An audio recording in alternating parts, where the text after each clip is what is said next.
প্রথমে আমি এখানে যে আরাধ্য দেবতা তাকে প্রণাম জানিয়ে উপস্থিত সুধী দর্শক মণ্ডলীকে আমার সশ্রদ্ধ নমস্কার জানিয়ে আমি একটি ছোট্ট কবিতা আপনাদের সামনে আবৃত্তি করে শোনাচ্ছি।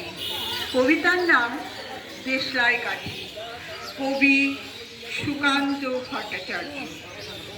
আমি একটা ছোট্ট দেশলাইয়ের কাঠি, এত নগণ্য হয়তো চোখেও পড়ি না, তবু যেন মুখে আমার উসখুস করছে বারুদ, বুকে আমার জ্বলে উঠবার দুরন্ত উচ্ছ্বাস। আমি একটা দেশলাইয়ের কাঠি।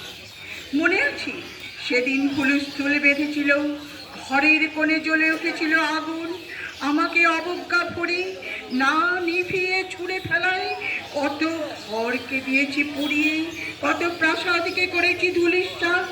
আমি একাই ছোট্ট একটা দেশলাই কাঠি, এমনি বহু নগর বহু রাজ্যকে দিতে পারি ছাড় খাড় করে, তবুও অবজ্ঞা করবে আমাদের। মনে নেই এই সেদিন আমরা সবাই জ্বলে উঠেছিলাম একই বাক্সে, চমকে উঠেছিলেন।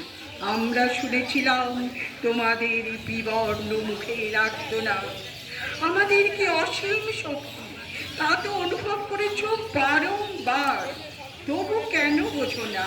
আমরা বন্দি থাকবো না তোমাদের পকেটে পকেটে, আমরা বেরিয়ে পড়ব, আমরা ছড়িয়ে পড়ব শহরে গঞ্জে গ্রামে, দিগন্ত থেকে দিগন্তে।